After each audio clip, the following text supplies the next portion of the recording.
لیکن میں اپنی طرف سے یہ ضرور ایڈ کروں گا کہ عدنان نے جتنا کام کیا ہے جرنلزم کے لیے، میڈیا کے لیے، ان کے ریسرچ پیپر جو ہیں بڑے تقریباً ہر سبجیکٹ پہ جو تقریباً انہوں نے وہ جو کام کیا وہ تو بہت زبردست ہے کہ اصل میں ہو کال دا شاٹ، یہ ان کی بہت بڑا کام ہے میڈیا میں. اور پھر جو جرنلسٹوں پہ جو آفتیں آتی ہیں، خاص کر وہ جرنلسٹ جو مارے گئے ہیں ان پہ انہوں نے بہت بڑا کام کیا. تو عدنان رحمت اوور ٹو یو. لیکن وہ میں نے پہلے بھی کہا تھا کہ ہمارا تو چیٹم ہاؤس والے رولز ہیں، اگین ڈپینڈس آن عدنان کہ وہ اگر کوئی چیز آف دا ریکارڈ رکھنا چاہیں تو رکھ سکتے ہیں، لیکن نارملی ہمارے یہاں تقریباً کینڈیڈ آبزرویشنس ہوتے ہیں. Over to you. شکریہ ضیاء الدین صاحب آپ کا، اور متی اللہ جانا آپ کا بھی. آج ہم ذرا اکٹھے ہوئے ہیں گفتگو کرنے کے لیے. یہ جو مجوزہ پاکستان میڈیا ڈیولپمنٹ اتھارٹی کے نام سے حکومت ایک انیشیٹو لے رہی ہے، یہ بڑا، میں اس کے 2-3 حصوں میں اس پہ ڈسکشن کرنا چاہوں گا. ایک تو تھوڑا سا کرونالوجی میرے پاس ہے کہ وہ اس کو کس طرح پریزنٹ کر رہے ہیں. دوسرا اصل میں ہم نے دیکھنا ہے کہ اس کا ٹیکسٹ کیا ہے، اس کے سیلینٹ فیچرز کیا ہیں، وہ تھوڑا سا میں بتاؤں گا. پھر ایک اس کا کانٹیکسٹ بھی ہے، ظاہر ہے کسی پیرائے میں آ رہا ہے تو اس کے کوئی مقاصد ہیں، وہ کیا ہیں جو یہ اس کو پریزنٹ کر رہے ہیں. تیسرا ہم یہ دیکھیں گے کہ اس کے کانسیکوینسز کیا ہو سکتے ہیں.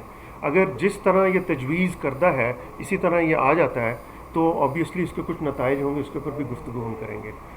تو پہلے تو ایک بریف سا میں اس کی کرونالوجی بتا دوں.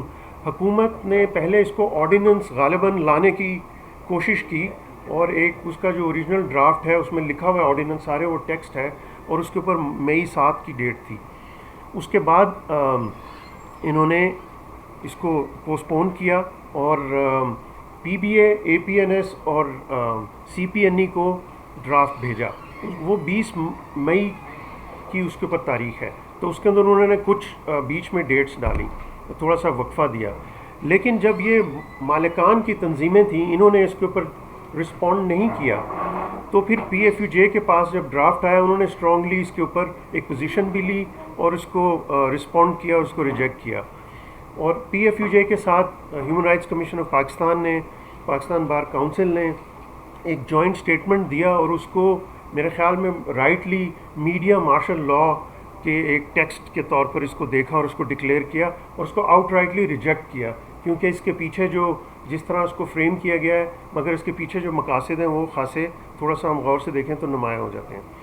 تو اس کے بعد جب پی ایف یو جے نے اس کو ریجیکٹ کیا تو پھر سیاسی جماعتوں نے، پاکستان پیپلز پارٹی اور نون لیگ نے اس کے اوپر سیپریٹلی بیان دیا اور اس کو ریجیکٹ کیا.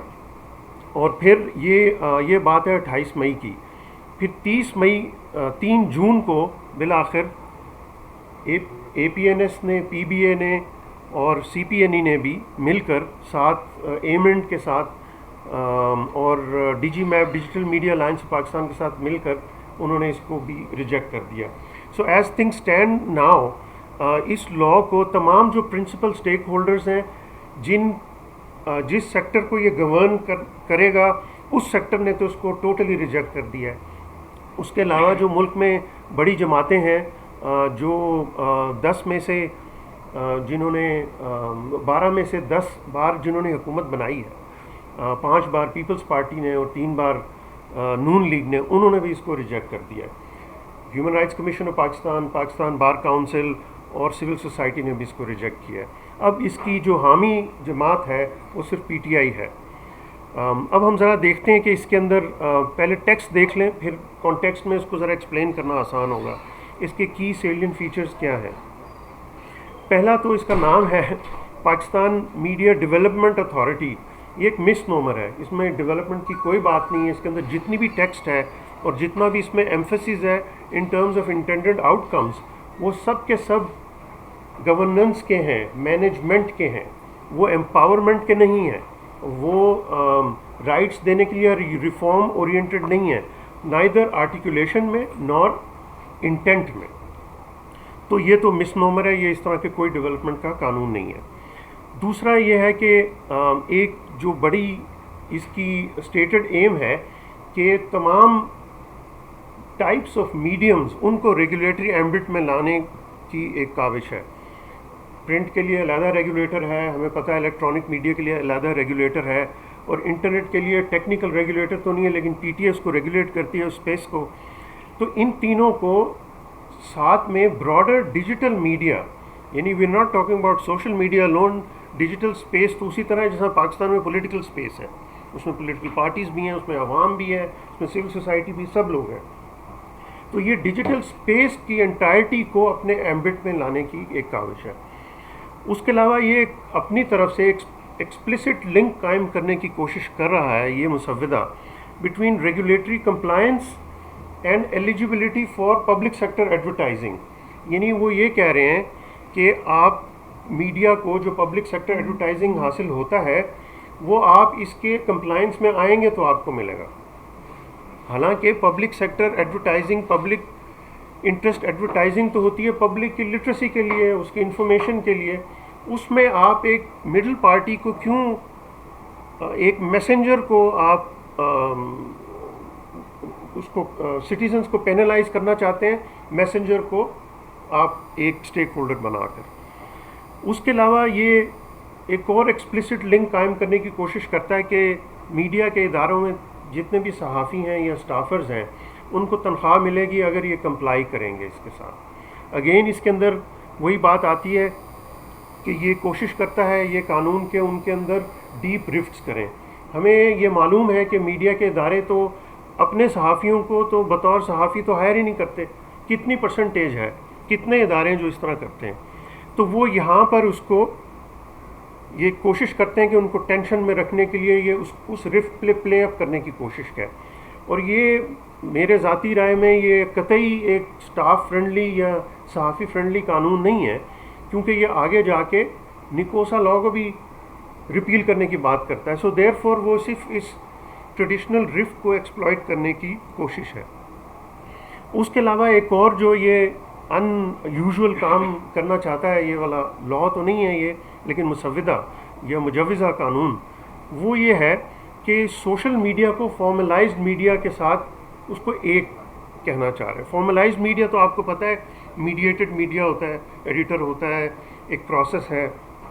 لیکن سوشل میڈیا تو ایک جیسا پرائیویٹ کنورزیشن ہے وہ ہے، اس میں تو ایڈیٹر نہیں ہوتا، لیکن اس کو اسی ایمبٹ میں لانے کی کوشش ہے without the infrastructure of formal media. تو اس کو یہ کمپلیکیٹ کرتا ہے. یہ ان ادر ورڈز میرے خیال میں یہ سٹیزنز کی گفتگو کو ریگولیٹ کرنا چاہتا ہے. عوام کی گفتگو کو، جو پرائیویٹ گفتگو ہے، پرائیویٹ سے مراد ظاہر پبلک میں بھی گفتگو ہوتی ہے لیکن وہ فارملائزڈ نہیں ہے، اوبلیگیٹری اس کی کوئی قانونی اوبلیگیشن نہیں ہے، لیکن اس کو یہ ریگولیٹ کرنا چاہتا ہے. اس کے علاوہ یہ میڈیا ریگولیشن یہ ایک دانستہ زبردستی قسم کا لنک بناتا ہے جس کو میں کہوں گا کہ کنٹرائیوڈ اس کو سینونیمٹی بنانا چاہتا ہے کہ میڈیا ریگولیشن جو ہے وہ سائبر کرائم کے برابر ہے. حالانکہ سائبر کرائم تو جو لوگ فراڈ کرتے ہیں انٹرنیٹ پہ ان کے لیے ہے، تو اس میں میڈیا کہاں سے آ گیا؟ جو عام قوانین فراڈ سے ریلیٹ کرتے ہیں وہ میڈیا پہ تو لاگو نہیں ہوتے، فارمل میڈیا پہ. تو یہ انٹرنیٹ کے اوپر، ڈیجیٹل میڈیا کے اوپر کیوں لاگو کرنا چاہتے ہیں؟ آبویسلی اس کا پرپز یہی ہے کہ سائبر کرائم کے نام پر ڈسینٹ کو یا کرٹیسزم کو ڈیفلیکٹ کرنا چاہتے ہیں، بند کرنا چاہتے ہیں. اس کے علاوہ ہمیں یہ معلوم ہے کہ آرٹیکل 19 ظاہر ہے جہاں آپ کو امپاور کرتا ہے میڈیا فریڈمز کے حوالے سے، لیکن آپ کو کچھ چیزوں کی ممانعت بھی کرتا ہے. ہمیں پتہ ہے کہ فوج کے بارے میں اور جوڈیشری کے بارے میں اور اسلام کے بارے میں ممانعت ہے، کرٹیسزم اس میں، لیکن یہیں تک قیود ہیں اس میں میڈیا فریڈمز کی. لیکن یہ والا قانون اس کو ایکسپینڈ کرتا ہے ڈونٹس کو، وہ ان تمام چیزوں کو جو آپ کرٹیسائز نہیں کرنا چاہتے. اس میں مثلاً وہ صدر کو بھی اب آپ کرٹیسائز نہیں کر سکتے، اس میں اب آپ لیجسلیٹرز کو بھی نہیں کر سکتے، ان ادر ورڈز سرکار کو نہیں کر سکتے، منسٹرز کو نہیں کر سکتے. تو اس لحاظ سے یہ اس کو ایکسپینڈ کرتا ہے. اس کے علاوہ یہ لائسنسنگ کا ایک اور زیادہ کوئرسو سسٹم لانے کی بات کر رہا ہے. ویسے تو لائسنسز آپ کو 15 سال کے لیے ملتے ہیں، لیکن یہاں پہ اس کو minimum 5 years بھی کرنا چاہتا ہے, لیکن on top of that وہ یہ کہتا ہے کہ آپ کو annual no objection certificate بھی چاہیے ہوگا. آپ کو لائسنس بھی حاصل ہے, لیکن آپ کو renewal annual no objection renewal کرنی پڑے گی, اس کی پرمیشن لینی پڑے گی, وچ مینس کہ آپ یہ نئے انٹرنٹس کو روکنا چاہتا ہے کہ نئے لوگ اس میں نہ آئیں جو ان کے منظور نظر ہیں, یا جو انہولی نیکسس سرکار میں اور سرٹن بڑے گروپس میں, بزنس ہاؤسز میں آپ کہہ لیں ہوتا ہے, صرف پلیئرز وہی رہیں. سٹیزنس شہریوں کی طرف سے کوئی نہ آئے. انٹری بیریئرز اتنی ہائی ہو کہ پہلے آپ کو 5 سال کا 15 سال کا لائسنس لینا پڑے, اس کے بعد آپ کو اینول نو آبجیکشن بھی لینا پڑے. اس کے بعد ظاہر ہے اس کے اندر اور چیزیں بھی ہیں. یہ چاہتا ہے کہ چونکہ اس کو فلم والے کو بھی بیچ میں ڈالنا چاہتا ہے, اور نان نیوز میڈیا کو بھی بیچ میں لے کے آنا چاہتا ہے, تو وہ نیٹ فلکس آپ کہہ لیں یا دیگر چیزیں آپ سروسز. لیکن یہ بات کرتا ہے, یہ ٹریٹ کر رہا ہے, یہ تجویز کر رہا ہے کہ ہر عمل جو انٹرنیٹ پہ ہوگا وہ میڈیا ہے. سو دیر فور اگر آپ یوٹیوب پہ بات کرتے ہیں تو آپ میڈیا ہیں. اگر آپ فیس بک پہ پیج بناتے ہیں اپنا اور اس پہ نیوز یا کرنٹ افیئرس ڈسکس کرتے ہیں تو وہ میڈیا ہے, یعنی وہ ایک پرائیویٹ نہیں ہے اس کو کرتا. سو دیر فور اپنا ایمبٹ وہ کس قدر بڑھا رہا ہے. اس کے علاوہ یہ ایکسپلسٹلی کہتا ہے کہ 5 میجر میڈیا لاز جو ایگزسٹنگ ہیں ان کو ریپیل کر دے گا. ان میں آپ کا پریس کاؤنسل, یعنی کہ وہ ریگولیٹری اتھارٹی جو ہے اس کو ریپیل کر دیں گے, جس میں ریپرزنٹیشن ورکنگ جرنلسٹ کی ہے. اس کے علاوہ press, newspaper, news agencies, book registration ordinance, یعنی پرنٹنگ پریسز کو بھی اپنے ایمبٹ میں وہ لے کے آنا چاہتا ہے. اور کتابیں بھی آپ نے چھاپنی, اگر آپ لکھنی ہیں ٹیکنیکلی, جو نہیں پسند ہوگی وہ پکڑ لیں گے. یعنی میڈیا سے ایک بہت آگے کی بات ہے. نیوز پیپر, نکوسا کا قانون جو ویج بورڈ کو لازم بناتا ہے اور بڑی اسٹرگل کے بعد بنا, اس کو بھی یہ کہتا ہے ریپیل ہو جائے گا. پھر پیمرا کو بھی یہ ریپیل کرنا چاہتا ہے. پیمرا کے اندر اپنے بڑے مسائل ہیں, کیونکہ وہ انڈسٹری کو ریگولیٹ کرنے کے بجائے کانٹینٹ کو ریگولیٹ کرتا ہے, لیکن وہ اس کو وہاں سے ہٹانا چاہتے ہیں. موشن پکچر آرڈیننس کو بھی کرنا چاہتے ہیں. پہلے ہی یہاں پہ کسی موضوع کے اوپر فلم نہیں بن سکتی, 1971 کے واقعات پہ نہیں بن سکتی, 1965 کے واقعات پہ نہیں بن سکتی, کارگل پہ نہیں بن سکتی. اب تو یہ پیار محبت والی فلمیں بھی نہیں بن سکیں گی جب تک آپ اجازت نہیں لیں گے. اس کے علاوہ یہ اسپیشل ٹریبیونلز بنانے کی تجویز دیتا ہے, جس میں ایک ہائی کورٹ کے عہدے کا جج ہوگا اور 10 ممبر شامل ہوں گے. ان کا فیصلہ جو ہوگا وہ اس میں جو ریگولر اپیل کے جتنے بھی مراحل ہیں وہ سب فورگو ہو جائیں گے, اور صرف سپریم کورٹ میں آپ اپیل اس کی کر سکیں گے. یعنی ایک آئین کے جو فنڈامنٹل گارنٹیز ہیں اس کی نفی کرتا ہے. جہاں آپ کو ایکسیس ٹو جسٹس اور ایکول ٹریٹمنٹ انڈر دا لا کی گارنٹی ہے, اس کو یہ آبویٹ کرتا ہے.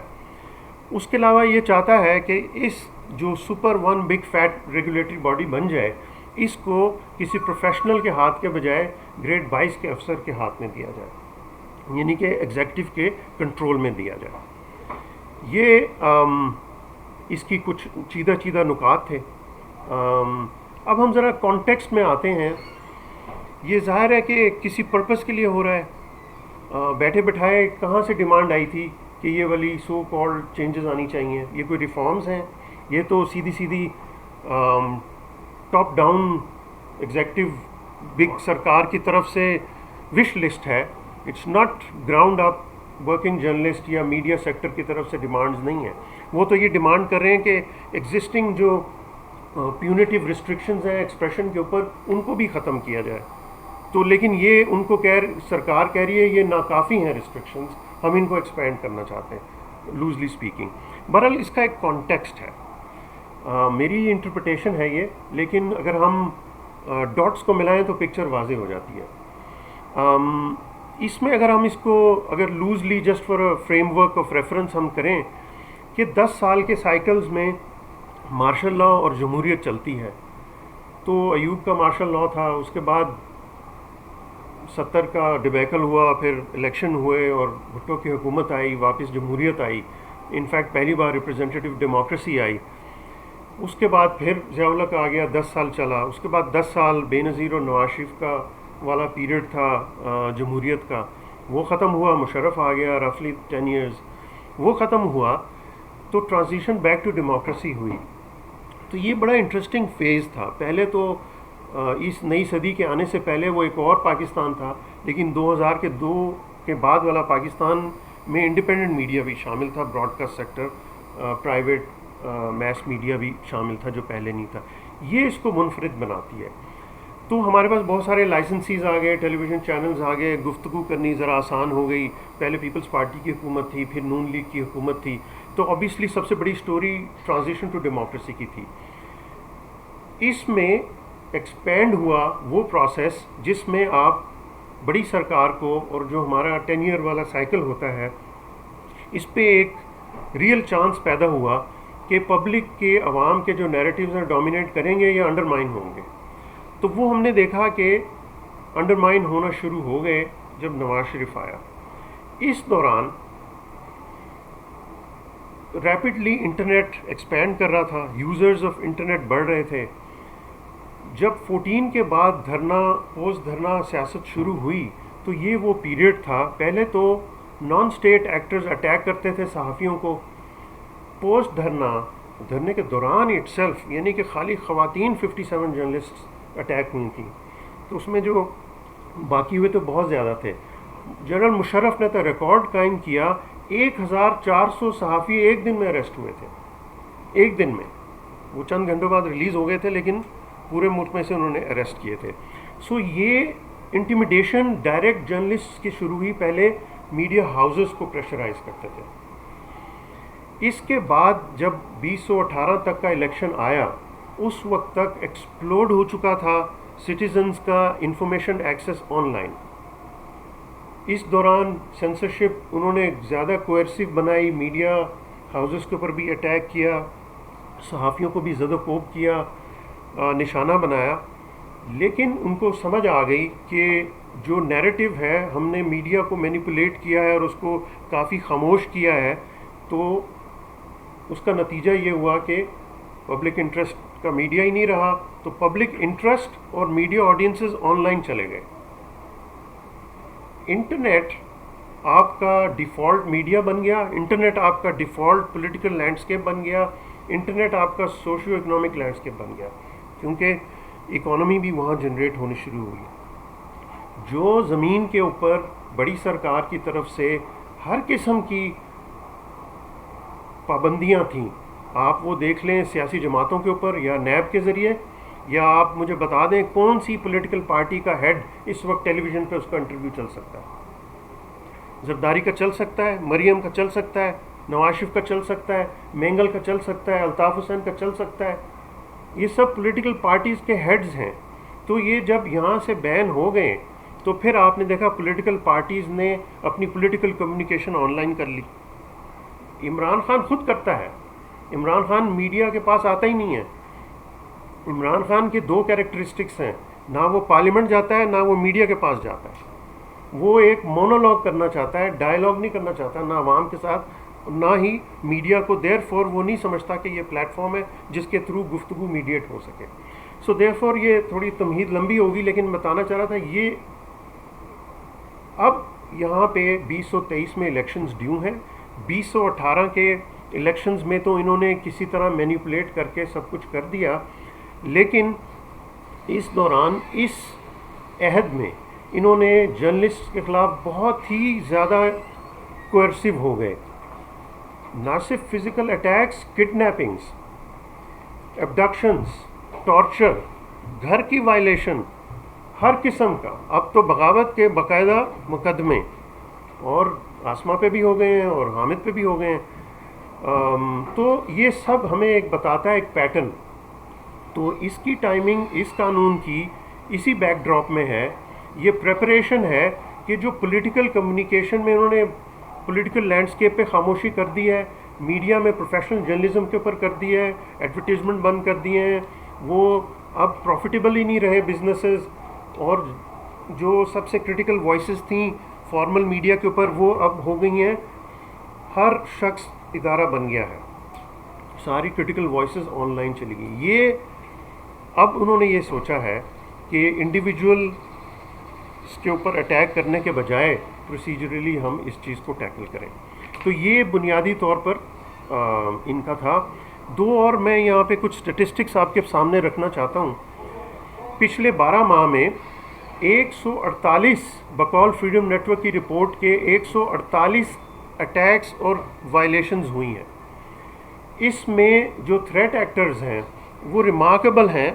46% اس کے اندر جو اٹیکرز ہیں وہ سرکار ہے، اور اس میں سے 27 کیسز سرکاری بیوروکریٹس نے، سرکاری آفیشلز نے صحافیوں کے اوپر کیسز کیے ہیں. یہ نہ پولیٹیکل پارٹیز کر رہی ہیں، نہ یہ بزنس گروپس کر رہے ہیں، نہ یہ کوئی اور سول سوسائٹی کا ایکٹر یا کوئی اگریوڈ پارٹی کر رہی ہے. یہ جو ساری کیسز لیگل کر رہے ہیں یہ سرکار کر رہی ہے، ان کے آفیسرز کر رہے ہیں.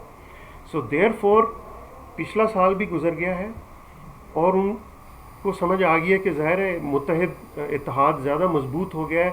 خاص طور پر جو ورکنگ جرنلسٹ کا سول سوسائٹی کے ساتھ اتحاد فارملائز ہوا ہے، جوائنٹ پریس ریلیزز ہیں، جو لیگل فریٹرنٹی ہے، جو سول سوسائٹی ہے اور ورکنگ جرنلسٹس ہیں، یہ جو مل کے اب جوائنٹلی اس کو ٹیکل کر رہے ہیں. تو اس کے بعد اب ان کے پاس ایک چارہ رہ گیا ہے کہ آن لائن وہ تمام ریسٹرکشنز اور خاموشیاں ادھر بھی کر دیں اور ان کو لیگل فریم ورک میں کر دیں، تاکہ آسان رہے گا کہ صحافیوں کو اپنے کیسز کی دفاع میں بس تگ و دو میں لگا دیں. آخری چند باتیں میں ان ٹرمز آف کانسیکوینسز بات کرنا چاہتا ہوں. اگر یہ مجوزہ قانون آ جاتا ہے جس شکل میں یہ ہے اور یہ کرنا چاہتے ہیں تو کچھ چیزیں ہوں گی. ایک تو یہ ہے کہ انڈسٹری ریگولیشن بالکل سائڈ پہ ہو جائے گی. ایک بیوروکریٹ چلا رہا ہوگا انڈسٹری کو. آپ نے کسی اور پیٹرولیم سیکٹر، انرجی سیکٹر میں آپ دیکھ لیں، کامرس سیکٹر میں، انرجی سیکٹر میں، کہیں پہ بیوروکریٹ چلاتا ہے. یہ میڈیا واحد پاکستان کا ریگولیٹری سیکٹر ہوگا جس کو ایگزیکٹو چلائے گی. تو یہ ریگولیشن آف کانٹینٹ کا ایک نیا دور شروع ہوگا، کیونکہ ریگولیشن آف انڈسٹری میں آرم ٹوسٹنگ کے ذریعے میڈیا اونرز کو تو اپنے ساتھ ملا لیتے تھے، اب وہ ختم کر کے ریگولیشن آف کانٹینٹ کو پروسیجرلائز اور لیگلائز کرنے جا رہے ہیں. دوسرا یہ ہے اب ہر شہری جو بھی بات کرے گا اس کو میڈیا کانٹینٹ سمجھا جائے گا، ہر شہری کو میڈیا ہاؤس سمجھا جائے گا اور اس طریقے سے ڈیل کیا جائے گا. تیسری بات، یہ میڈیا کی ریگولیشن کو سینٹرلائز کر رہے ہیں. یہ چاہتے ہیں ون ونڈو آپریشن ہو جائے سرکار کے لیے، جب چاہے آرڈر جاری کر کے پورے میڈیا سیکٹر پہ کر دیں. پہلے تو اگر آپ کو پرنٹ پہ کرنا ہوتا تھا تو پریس کاؤنسل آف پاکستان کے تھرو جانا ہوتا تھا، وہاں پہ منتخب نمائندے اور ریپرزینٹیٹیوز بیٹھے ہوئے ہیں، وہ ایک فلٹر تھا وہاں پر. اب ایک نوٹس جاری ہوگا اور تمام میڈیمز کے لیے ہوگا. پیمرا میں پہلے کمپلینٹس کمیشنز تھے، اب آپ کو ڈائریکٹ ایک جگہ سے ہوگا. اب آپ کو پی ٹی اے کے ذریعے نہیں کرنا پڑے گا، اب آپ کو اسی کی لاء کے ذریعے ایک دفتر سے ہوگا. تو یہ one window media regulatory operation start کر رہے ہیں. دوسرا، یہ بہت پیسہ ہے جی. جو پی ٹی اے ہے، پی ٹی اے کے پاس 80 ارب روپے کا سالانہ بجٹ ہے. انہوں نے اس قانون میں تو لکھا ہے اس کا تقریباً 1 ارب بجٹ ہے، نیچے بریکٹ میں لکھا ہوا ہے ایڈمنسٹریشن اونلی. لیکن ان کے پاس چونکہ وہ ٹیلی کام سیکٹر کو بھی ریگولیٹ کرتا ہے اور ٹیلی کام کو اس میں شامل کر رہے ہیں، they will have this money to strangulate, to buy off loyalties and to quieten down all types of critical voices. اور صرف اس ٹائپ کے میڈیا کو پروموٹ کرنے دیں گے اور میڈیا وائبل رہنے دیں گے جو کمپلائنس میں آئے گا اور ان کی بات مانے گا. پھر یہ کیا کرنا چاہ رہے ہیں کہ انٹیمیڈیشن کو لیگل کرنا چاہ رہے ہیں. پہلے دیکھیے فزیکل اٹیکس کرتے تھے، وہ تو ایلیگل تھے. اب میرے ذاتی خیال میں نے تو پچھلے 13 سال سے مانیٹر کر رہا ہوں types of attacks, threat actors. اب یہ چینج ہونے جا رہا ہے. اب یہ صرف قانونی کام کریں گے، کسی کو نہیں اٹھائیں گے، کیونکہ آپ کو ایک کیس میں ڈال دیں گے. اب آپ جا کے ڈیفینڈ کرتے رہیں گے اپنے آپ کو، اور آپ کو سول کورٹ نہیں جانے دیں گے، آپ کو ہائی کورٹ نہیں جانے دیں گے، ڈسٹرکٹ کورٹ نہیں جانے دیں گے، سپریم کورٹ میں آپ جائیں گے. کتنے صحافی جائیں گے وہاں پر، ایز اف کہ وہاں پہ ویسی کوئی بڑی